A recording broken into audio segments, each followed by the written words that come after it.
Okay, this video is going to hopefully help you with these working backwards questions if you got stuck on them.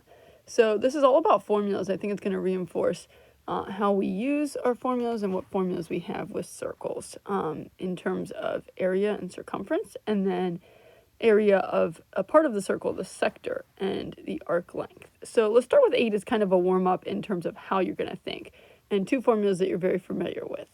So we're actually asked to find the circumference of the circle, and the problem is that in order to find the circumference, as our formula over here says, we need to have a radius to plug in, and we don't know the radius.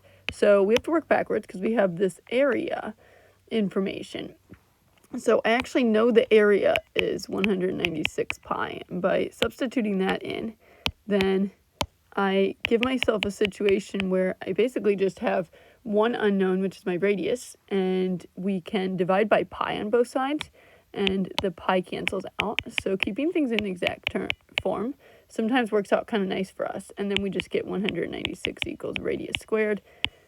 And that actually is a perfect square. That's 14. If you did not know that, you could plug that in your calculator. So now I know my radius, and now I can plug that in here, and it just becomes a simple 2 times pi times 14, 28 pi in exact forms, and our units are centimeters. So that's the basic process we're going to use, but when we get to number 9, we have a different formula, two different formulas, because we're talking about a sector of a circle. So we're trying to find the area, and we know the arc length. So arc length is a variation of my circumference, 2 pi r times degree measures over 360, or sometimes people say x over 360. And then the area of the sector is pi r squared, my area formula, again, times degree measure over 360. So those are my two formulas, and it looks like I'm looking for the area. Central angle is 100 degrees, so I can actually go ahead and put that in for both of these. That's 100. And we don't know the radius, so we're going to have to find the radius, similar to the last one, using the fact that we have an arc length of 5 pi. So that's going to be my answer there, is 5 pi.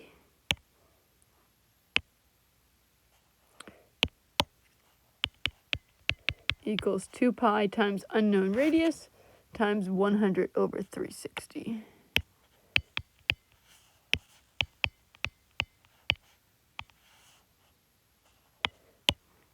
And then with these, I think the intimidation factor is the formulas are a lot more crazy complicated. So let's just take it one step at a time. So I'm noticing that I can divide by pi on both sides, and that's going to cancel out, similar to what we had happen in number 8. And then let's go ahead and tidy up the right side, although you could just multiply by 360 and then divide by 2 times 100 or 200. If I can simplify, sometimes I like to simplify. So 100 over 360 is this equivalent to 10 over 36.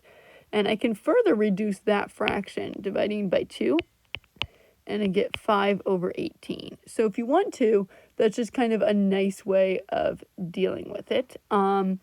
But that's entirely up to you.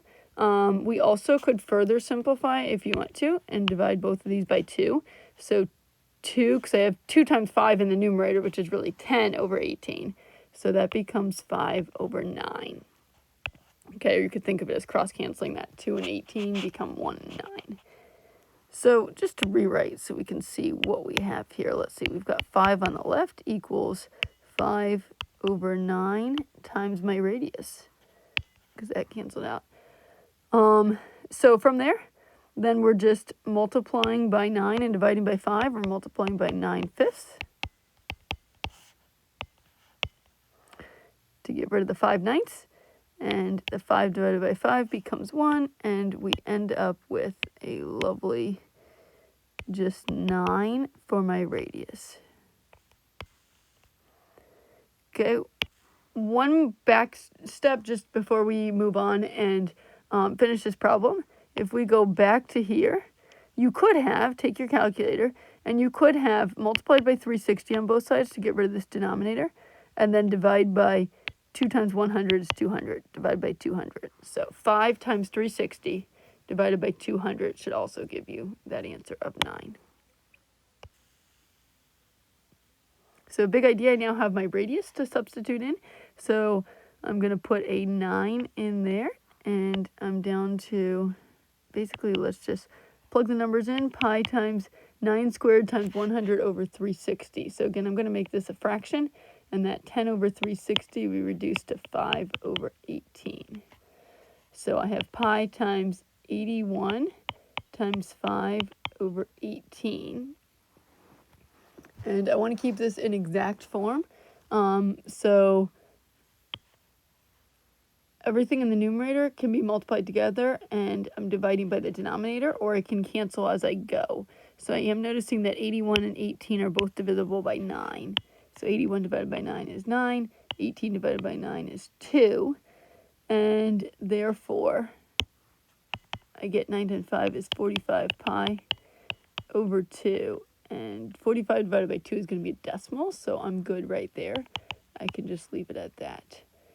Or if you wanted to do 22.5 pi, that would be okay also. I don't like when I've got to round my answer, so I usually just leave it as fractions, because if that's over 3, then that's not going to come out to a perfect decimal. Since 22.5 is exact, that ends, it's a terminating decimal, that would be okay as well, and I'll take either one here.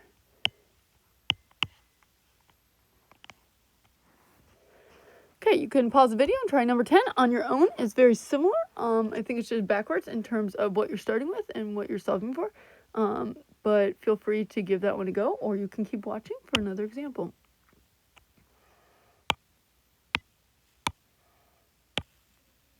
Oops. So we're looking for the arc length of a sector with an area of 8 pi square feet.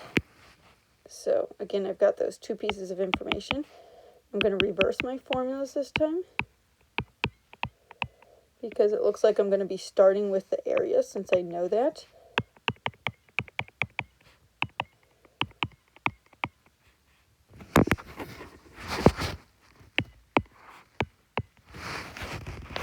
And this time we know the diameter is 12 feet, which means the radius is 6. So I can put that in here for my radius. And it looks like my unknown this time is my degree measure of my sector. Okay, before I had my unknown was my radius that I was looking for. So the area is 8 pi square feet, and that's my other piece of given information that I'm going to plug in here. So 8 pi equals pi times 6 squared times unknown degree measure over 360. Okay, so the pi is going to cancel on both sides. If I divide by pi is literally what I'm doing. The 6 squared is going to become 36. So let's write that as 36. So I really have 36m over 360 on the right side. And 36 over 360 is the same as 1/10. So I'm going to reduce that to 1/10. So if I rewrite, I end up with 8 equals 1m over 10, or 1/10 m. And I'm multiplying by 10 on both sides. And I'm getting 80 degrees for the measure of my arc. So that means if I just plugged in an 80 and did pi times 6 squared times 80 over 360, putting the 80 in there, I'm going to get 8 pi is what I'm going to get. So you can always do that to check your answer. And then, of course, we're going to take this and throw it in over here. And then simplify, we've got 2 pi times 6 times 80 over 360. Let's actually go ahead and write that as 12 pi. I can multiply the 2 and 6. And then the 80 and 360, I'm going to simplify that. I can divide them both by 10 and get rid of the 0. So I have 8 over 36. And 8 over 36, if I divide those both by 4, is going to give me 2 over 9. So times 2 over 9, I'm going to make that one fraction. And that's really the same as 24 pi over 9. And 24 pi over 9, let's see, I can divide both the 24 and the 9 by 3. and I'm going to get 8 pi over 3. So 8 pi over 3 units are feet in this case, and this was arc length. So arc length is not square units, it's linear units like perimeter, except around a circle or a part of a circle. Okay, hopefully that helps with these. You'll have the chance to try some more to practice them if you need that.